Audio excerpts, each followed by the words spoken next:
नमस्ते, मेरा नाम शुभम है और आप मुझे ब्रेन ऑफ बिहार पे देख रहे हैं। सुप्रीम कोर्ट की ओर सब लोग देख रहे हैं कि लिस्टिंग कब होगा, लिस्टिंग कब होगा। जो सहारा से भी मुख्य विवाद का 18, 19, 20 अप्रैल में जो सुनवाई होना था उसको टाल दिया गया था आगे के लिए।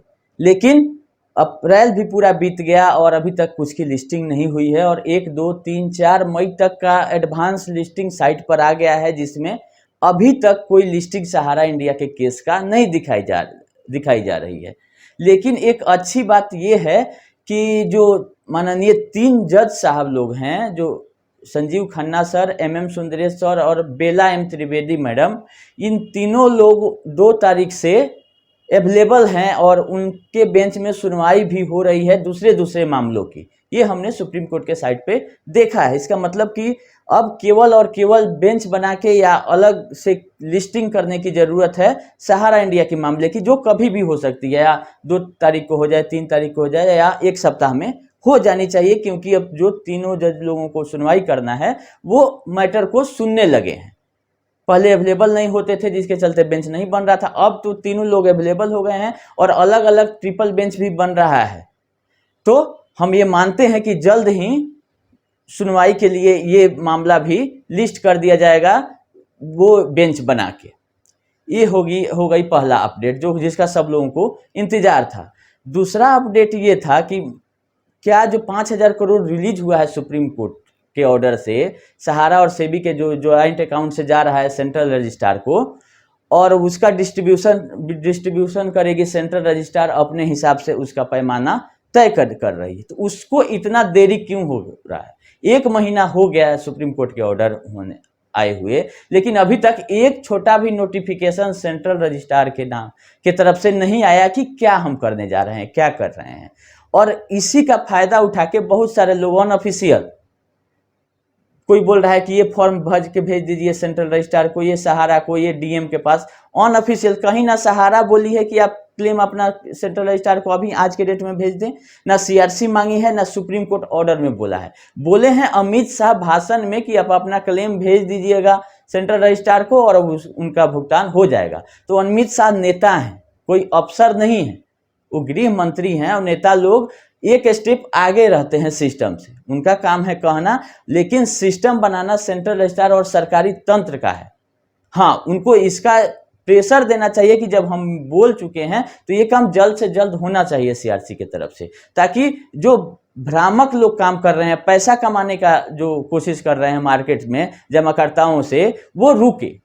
क्योंकि लोग तो सोच रहा है कि अमित शाह बोल दिए ये फॉर्म भर के भेज देंगे, मेरा पैसा मिल जाएगा, लेकिन ऐसा कहीं कोई नोटिफिकेशन अभी तक नहीं है कि आप क्लेम भेजिए। हाँ, आप कंप्लेन जहां तक बात है, तो आप 10 साल से कंप्लेन तो करते आ रहे हैं, DM के पास हो, चाहे सेंट्रल रजिस्ट्रार के पास हो, चाहे जिस अथॉरिटी के पास हो, लेकिन भुगतान करना था सहारा का, वो करने का नाम नहीं ले रही है। अब इस पे सरकार हावी हुई है, क्योंकि बिना सरकार के इंटरफेयर का सहारा इंडिया पैसा नहीं देने जा रही है, क्योंकि इसको खाली कोर्ट लड़ाई लड़ना है।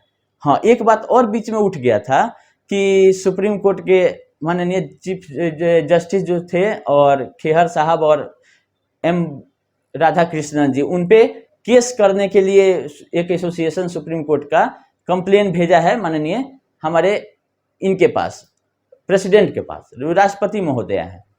तो इनके पास कंप्लेन भेज दिया गया। कोई बात नहीं, कंप्लेन हम भी भेज सकते हैं, कोई भी भेज सकता है, अच्छा बात है। लेकिन उस कंप्लेन में जिक्र किया गया था कि सहारा श्री को जो जेल में रखा गया वो इलीगल था, क्योंकि किसी भी कंटेम्प्ट पिटीशन, अगर कोई अवमानना का केस होता है, उसमें 6 महीना से ज्यादा का आप जेल में नहीं रह सकते हैं, या 2,000 रुपया फाइन से ज्यादा नहीं ले सकते हैं। ये हो गई कानूनी बात। लेकिन क्या ये वाला क्लेम सहारा इंडिया चूक गई थी इसमें, जिसमें लोग अभी उठा रहे हैं? सहारा नहीं बोल रही है कहीं से कि हम जा रहे हैं सुप्रीम कोर्ट के जज के खिलाफ। ये भी बात आप लोग ध्यान दीजिएगा। एक एसोसिएशन के द्वारा, एक एडवोकेट साहब के द्वारा ये बोला गया था मीडिया में, और उसका एक लेटर भी वायरल है और साइट पे भी है उनके, हम देखे थे कि ऐसा कंप्लेन किया गया है राष्ट्रपति महोदय के पास। तो कोई भी कर सकता है, इसमें कोई दो राय नहीं कि कंप्लेन नहीं किया, कंप्लेन किया गया है, लेकिन इसमें क्या होता है ये देखने वाली बात है। हाँ, अब रही सहारा क्यों चूक गई, उसके सुब्रतो राय जेल में गए थे, तो सहारा चूकी नहीं। सहारा का जो ऑर्डर आया था 4 मार्च 2014 को आया था, और 4 मार्च के बाद वो खुद स्वयं फाइल की रीट पिटीशन क्रिमिनल, वो भी यूनियन ऑफ इंडिया के खिलाफ।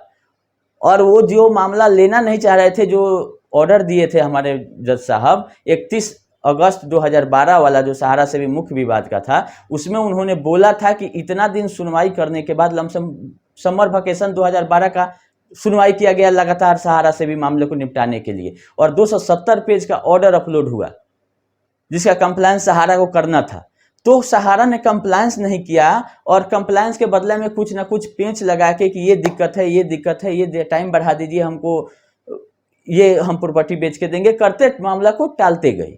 बाद में जब ये जेल में गए, तो जेल में जब गए उसके बाद से राम जेठमलानी और 4 एडवोकेट, टोटल 5 सीनियर एडवोकेट के द्वारा ड्राफ्ट किया गया एक केस कि जो ऑर्डर आया है 4 मार्च 2014 का, वो सही नहीं है, वो कानूनी रूप से वैध नहीं है, ये चैलेंज कर दिया गया और रीट पिटीशन क्रिमिनल डाल के 2014 में, जिसका सुनवाई के लिए जो जज लोग दिए थे ये अपना ऑर्डर, उन्होंने टाला कि नहीं, हम लोग के बेंच में ये सुनवाई नहीं होनी चाहिए क्योंकि हम ही लोग ऑर्डर दिए हैं और हम उसी ऑर्डर के खिलाफ में बोला जा रहा है कि फिर अपने गलती को आप सुधार लीजिए, तो इसको किसी और बेंच में लिस्ट किया जाए, जो कि आसानी से नहीं ले रहे थे मामला। लेकिन उसके बाद भी एक एक दिन पर उसको बार बार ये किया गया और माननीय चीफ जस्टिस ऑफ इंडिया के द्वारा उसको ऑर्डर दिया गया कि नहीं, मामला उसी बेंच में सुना जाएगा। तब लास्ट में ये जज साहब, यही दोनों जज साहब लोग सुने, खेहर साहब और राधा कृष्णन जी, और उसमें सुन के ऐसा नहीं कि तुरंत डिसमिस कर दिए, डिसमिस किए, लेकिन 207 पेज का ऑर्डर देते हुए और फिर से पूरा कहानी उन्होंने समझाया कि सहारा से भी विवाद क्या था और क्यों इनको जेल में रखा गया है, और बहुत ही अच्छा एग्जाम्पल इस ऑर्डर में दिया हुआ है कि क्यों रखा गया है। ये आप मत समझिए कि केवल हम 6 महीना का कंटेम्प्ट कर दिए तो मेरा लायबिलिटी खत्म हो जाता है। इसका मतलब तो कोई यही करेगा कि कितना भी पैसा मार्केट से उठाओ, कोर्ट का ऑर्डर आने दो, ऑर्डर आया तो ऑर्डर को नहीं मानो, 2000 रुपया फाइन भरो, 6 महीना जेल में रह जाओ, काम खत्म। इनका कहने का यही ना मतलब है कि कुछ भी करिए, आप 6 महीना से ज्यादा जेल में आप नहीं रख सकते हैं कंटेम्प्ट पिटीशन, मतलब अवमानना के केस में। जब तक कि आप पे चार्जेस सिद्ध नहीं हो जाता है तब तक आप जेल में किसी को नहीं डाल सकते हैं, क्योंकि सहारा सिर्फ पर चार्जेज फिक्स नहीं हुआ था और आप जेल में कैसे कर दिए। तो चार्जेज नहीं फिक्स हुआ था, अच्छी बात है, लेकिन बहुत ही अच्छा एग्जाम्पल देकर समझाया गया है कि फाइनेंशियल लायबिलिटी का आप निस्तारण नहीं करते हैं तो रिलीज ऑफ मनी के मामले में एक आदमी को 275 रुपया नहीं देने के चलते जेल में रखा जा चुका था। उसका भी एग्जाम्पल दिया गया है जो डिसमिस किया गया था पटिशन, उसमें 207 पेज का जो ऑर्डर है उसमें बहुत ही अच्छे से जज साहब समझाए हैं। अब बोले हैं कि तो हमको शर्मिंदा करने वाला एक तरह से रीट पिटीशन है कि जो कि फुल्ली इंजीनियरिंग किया हुआ है कि, और पहला ही पेज पे लिखा हुआ है कि इसको ड्राफ्ट किया गया है सीनियर 5 वकील जिसमें मेन राम जेठमलानी है, तो इसीलिए आप सोच समझ के इसको ऑर्डर दीजिए या हट जाइए इस सुनवाई से, कि हम लोग बहुत दिमाग लगा के सहारा श्री को बचाने के लिए ये किए हैं और ये मतलब लीगली पिटीशन ठीक है, ऐसा बात इस ऑर्डर में लिखा हुआ है। लेकिन सबके बावजूद कोर्ट ने डिसमिस किया और बोला कि फाइनेंशियल लायबिलिटी आप डिस्चार्ज जब तक नहीं करते हैं तब तक आपको जेल में रखा जा सकता है, और ऐसा नहीं कि जेल में आपको रख दिया गया तो आपका लायबिलिटी खत्म हो गया। जेल से आने के बाद भी आपको जब तक आप 1-1 रुपया लोगों का चुका नहीं देते हैं तब तक आपकी फाइनेंशियल लायबिलिटी खत्म नहीं होती है। तो ये रही उस ऑर्डर की बात जिसमें लोग बोल रहा था कि 6 महीना से ज्यादा क्यों, तो उसमें यह बोला गया था कि 10,000 करोड़ रुपया जब तक नहीं जमा करते हैं इनको जेल में रखा जाए, और ये हो गया रिलीज ऑफ मनी का केस, और फाइनेंशियल लायबिलिटी हुआ जब तक ये जमा नहीं कर देते हैं तब तक कोर्ट में रखा जाइए। कहीं नहीं है कि आप अवमानना का केस था चाहिए था, इसमें दिया गया है कि आर्टिकल 129 और 142 के अंतर्गत रखा गया था। उन्होंने बोला कि ठीक है हम इसी का इस्तेमाल किए हैं, लेकिन रिलीज ऑफ मनी भी है इसमें, और जब तक कि फाइनेंशियल लायबिलिटी नहीं डिस्चार्ज करते हैं हम इनको जेल से बाहर नहीं करेंगे, और वो डिसमिस कर दिया गया था। तो हमको लगा कि सहारा चूक गई है कि नहीं गई, ऐसा बड़ा मामला तो खोजते रहती है कि पॉइंट कोई मिल जाए कि पैसा नहीं देना पड़े और फिर कोर्ट हो, सुप्रीम कोर्ट के ऊपर भी कोई कोर्ट हो तो उसमें हम अपील दायर कर दें। तो बहुत 4-5 ऐसा ऑर्डर, उसके अगले बाद जून में भी 4 जून को भी एक ऑर्डर आया है जो कि दूसरे बेंच के द्वारा सुना गया था, उसमें भी सारा मैटर लिखा गया है और कहीं से इनको राहत नहीं दी गई, तब जाके ये आज बैठे हुए हैं। और ये जो केस लिस्ट होने वाला है इसमें देखिए क्या होता है। तो ऐसा 5-10 ऑर्डर जजमेंट आ चुका है हर एक मामले का, जो बार बार सहारा ने फाइल किया है कि कहीं से भी मेरे पक्ष में आ जाए आदेश, तब तक हम नहीं भुगतान करेंगे जब तक मेरे पक्ष में नहीं। लेकिन इसको ना सेबी राहत दी, ना सिक्योरिटी अपीलेट ट्रिब्यूनल दिया, ना हाई कोर्ट दिया, ना सुप्रीम कोर्ट दिया। तो इस ऑर्डर में जो रिजेक्ट किया गया था इनका पिटीशन, इसमें ये भी लिखा गया कि कोर्ट के ऑर्डर को भी सुप्रीम में इतना मजाक बनाया गया कि ये ऑर्डर दिए थे कि 6 महीना के अंदर या 3 महीना के अंदर पैसा जमा करना था, उसको एक्सटेंड करने के लिए पहले सेबी में गई सहारा, फिर सेबी ने डिक्लाइन किया तो सेबी अपने ट्रिब्यूनल में, उसके बाद हाई कोर्ट, सुप्रीम कोर्ट के ऑर्डर को मतलब ये करने के लिए, फिर से उसमें संशोधन करने के लिए, चाहे डेट बढ़ाने के लिए निचली अदालतों को पकड़ रही है सहारा कि कहीं से हमको राहत मिल जाए। जो कि सुप्रीम कोर्ट ने इस ऑर्डर में बोला है कि ये कैसा मजाक है सिस्टम का कि सुप्रीम कोर्ट का ऑर्डर निचली अदालत कैसे मॉडिफाई कर सकती है, कि जो कि सहारा अप्रोच कर रही थी। और बाद में आदेश भी दिया कि सहारा से भी विवाद में कोई भी निचली अदालत कुछ मॉडिफिकेशन नहीं करेगा, ये भी ऑर्डर आया था। क्योंकि इसको तो है कि कहीं ना कहीं से क्लू मिल जाए, कोई अपना आदमी मिल जाए जहां से कि कुछ हमको राहत मिल जाए। तो इसका प्रयास बहुत दिन से करते हुए आई है, इसलिए आप लोग इस फेर में नहीं रहे कि सहारा को समझाना है कि आपको केस कैसे लड़ना है। सहारा सफिशियंट है, बड़े बड़े वकील उनके पास हैं और लड़ते हुए आ रही है। अब रही बात भुगतान वाली, तो इस ऑर्डर को पढ़ने में हमको लगा कि 5,000 करोड़ के अलावा भी सोसाइटियों में पैसा आ सकता है। कैसे? तो इस ऑर्डर में लिखा गया है कि जो आप भुगतान किए थे ओएफसीडी का, जो सहारा इंडिया रियल एस्टेट और सहारा हाउसिंग इन्वेस्टमेंट कॉर्पोरेशन लिमिटेड का जो 24,000 करोड़ का मामला था 17 + 6, तो उसका भुगतान के बारे में पूछा गया था। तो सहारा ये बताई है कि हम उसका पेमेंट कर दिए थे 2012 में ही, 31 मई 2012 को एक जर्नल एंट्री प्रस्तुत किया गया। तो पूछा गया कि किस मोड में किए भाई जरा बताइए। तो मोड था कि 95% कैश और 5% चेक से। तो पूछा गया कि कैश का क्या प्रूफ है, तो कैश का यही प्रूफ है कि 5-6 कंपनियों से हमने पैसा लिया और सहारा इंडिया पार्टनरशिप फॉर्म में डाला, वहां से डिबेंचर होल्डरों का पेमेंट हुआ है। अब ये देखिए इसका खिस्सा है कि खैहन भी माहगिहन शकुनी वाला कि पैसा ली सहारा इंडिया रियल एस्टेट और हाउसिंग इन्वेस्टमेंट, और पेमेंट के लिए पैसा ही ले रही है सहारा क्रेडिट से, क्यूसब से और सहारा इंडिया कमर्शियल कॉर्पोरेशन से भुगतान के लिए, और डायरेक्ट भुगतान नहीं कर रही है, उसको ट्रांसफर कर रही है सहारा इंडिया पार्टनरशिप फॉर्म में। इसका खेल देखिए पहले, और वहां से बोल रही है कि ओएफसीडी का पेमेंट हुआ। अब की चक्रव्यूह इतना रच दीजिए कि किसी के समझ से बाहर आ जाए।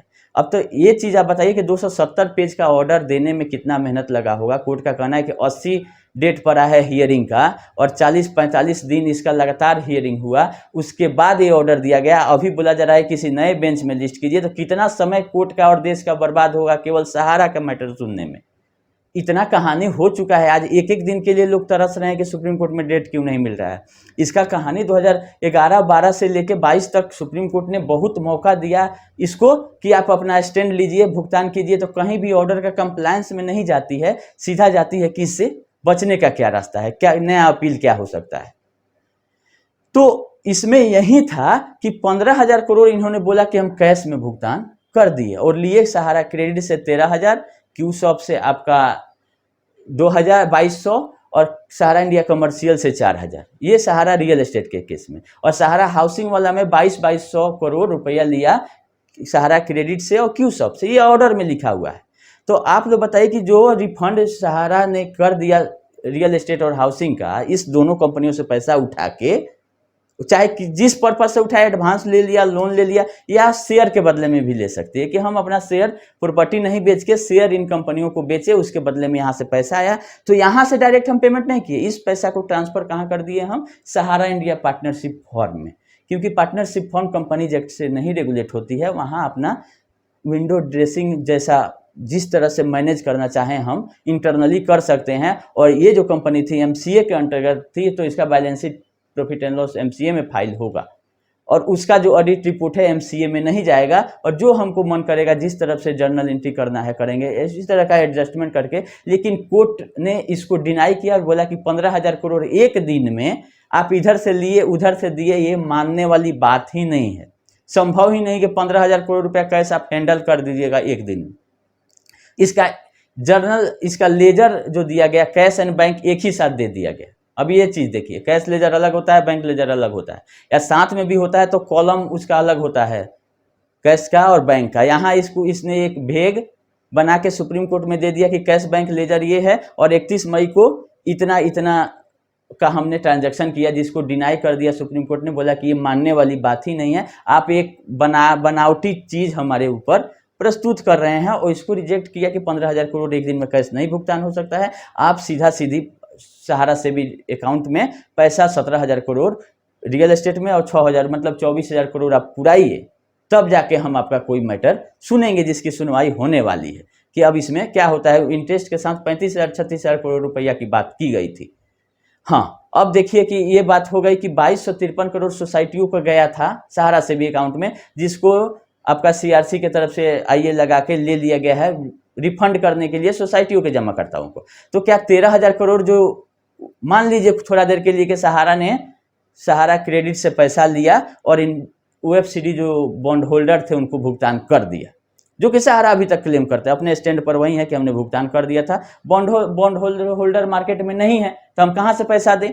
कुछ देर के लिए आप लोग मान लीजिए कि हाँ ठीक है, सहारा सही बोल रही है कि इन्होंने वापस कर दी, तो क्या ये 17,000 करोड़ जो लोन या शेयर के बदले में ली थी वो वापसी होगा कि नहीं होगा।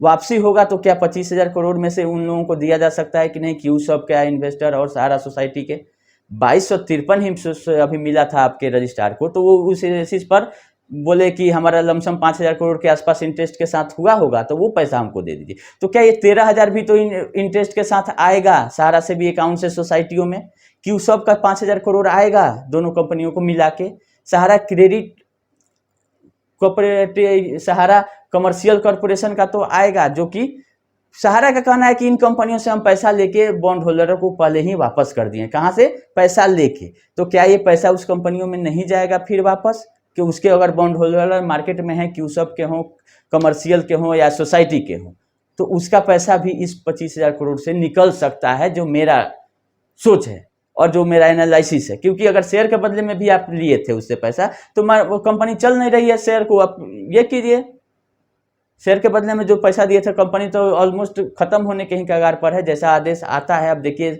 सेंट्रल रजिस्ट्रार क्या कदम उठाते हैं सोसाइटियों के लिए, और एसएफआई जो सीरियस फ्रॉड इन्वेस्टिगेशन जो कर रहा है इनके अगेंस्ट में, वो क्या कदम उठाता है।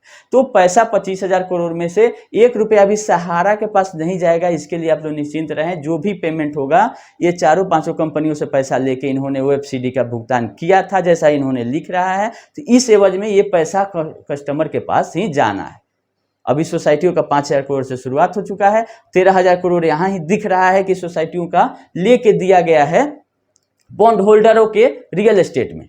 तो 13,000 का 13,000 फिर और निकाल लीजिए। सेंट्रल रजिस्ट्रार से हम ये रिक्वेस्ट करते हैं कि आप इस ऑर्डर में लिखा हुआ है, आप निकाल के पढ़ लीजिए कि 13,000 करोड़ इन्होंने सहारा क्रेडिट से लेके और दिया था बॉन्ड होल्डरों को, तो वो भी आप लेके जो प्रक्रिया बन रहा है उसमें टोटल पैसा लोगों को भुगतान कीजिए 25,000 करोड़ इमीडिएट। 5,000 करोड़ से कुछ नहीं होने जाने वाला, और उसका रास्ता इस ऑर्डर में लिखा हुआ है। और भी जांच एजेंसियां कर रही हैं, उससे आप डिटेल मंगा लीजिए। आप थोड़ा जल्दी कीजिए। देखिए सरकारी सिस्टम है, धीरे धीरे चलता है, लेकिन मजबूरी यही है कि इसके अलावा कोई रास्ता नहीं है, ये भी आप लोग जान लीजिए।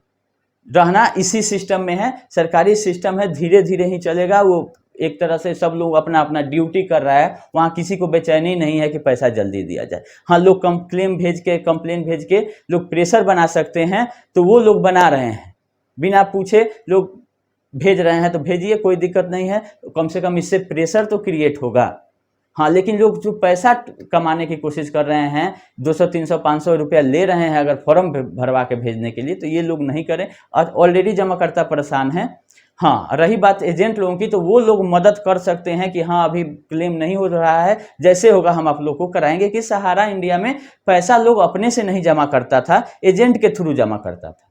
और जो भी बॉन्ड होल्डर अभी नहीं अवेलेबल है ओएफसीडी का, उसमें भी एजेंट लोगों का ही योगदान था कि जो कि बॉन्ड ले जाके सहारा सीडी तक पहुंचा दिए। वो जब पेमेंट करने का आदेश आया था तो वो बॉन्ड राताराती कलेक्ट करके और उसको बता दिए कि ये पेमेंट हो गया और सहारा क्रेडिट में पैसा जमा हो गया। तो कहीं ना कहीं उस समय गलती हुई थी एजेंट लोगों से, उन लोगों को नहीं करना चाहिए था कन्वर्जन, लेकिन भरोसा इतना था सहारा पे उस टाइम में कि लोग ने आंख बंद करके जैसे ऊपर से आदेश आया लोग करते गए। लेकिन अभी भी अब जाके लोगों को समझ में आ गया है, नहीं तो अभी भी कोई नया कंपनी नया फॉर्म, क्यों 2012 में भी अगर नया सोसाइटी सहारा खोल सकती थी तो क्या आज नहीं खोल सकती है? आज भी खोल सकती है, लेकिन देख रही है कि कोई काम करने के लिए तैयार नहीं है।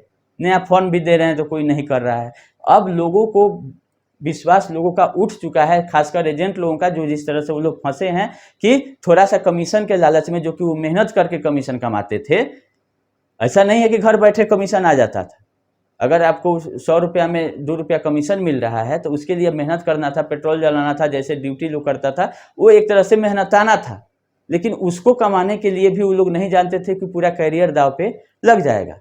तो अब वो लोग समझ गए हैं कि कमीशन के लालच में हमसे गलत काम करवा लिया गया, अब हम लोग नहीं करेंगे। इसीलिए नया कंपनी, नया फर्म, नया सोसाइटी अभी नहीं ला रही है, क्योंकि जो लोग जमा करवाने वाले हैं वही नहीं साथ देंगे तो कहाँ से सहारा चलेगी। ये लोग हो रहा है, ऐसा नहीं है कि 10% लोग हैं साथ में, लेकिन 90% लोग नहीं चाहते हैं अब फ्रेश कंपनी, नया कंपनी में जमा कराना। नहीं तो अभी तक नया फॉर्म खोल के भेज दी रहती कि इसमें जमा कराइए। अब जहां भी लोग ब्रांच खोल रहा है वहां खाली लोग भुगतान के लिए आ रहा है, इसीलिए ब्रांच छोड़ के सब लोग गायब है। ठीक है, अभी वीडियो लंबा ज़्यादा नहीं करते हैं, अभी के लिए इतना ही। हमको इतना ही बताना था कि जैसे ही सुप्रीम कोर्ट के साइट पर नया डेट आएगा हम आप लोग को अपडेट कर देंगे। और ये जो मामला चल रहा है इसके लिए थोड़ा सा इंतजार कीजिए। सोसाइटी के जो सेंट्रल रजिस्ट्रार हैं जल्द से जल्द उनको जारी कर देना चाहिए नोटिफिकेशन, कुछ भी, कि ये मेरा रोड मैप है, ऐसे हम भुगतान करने जा रहे हैं। अरे करिएगा, 15 दिन बाद ही आप एक नोटिफिकेशन तो दे दीजिए, एक कोई गाइडेंस दे दीजिए कि हाँ इस हिसाब से होगा, कि लोगों के बीच में जो लोग जो इधर उधर कर रहे हैं वो चीज़ बंद हो जाए। हम यही रिक्वेस्ट करते हैं। अभी के लिए इतना ही, धन्यवाद।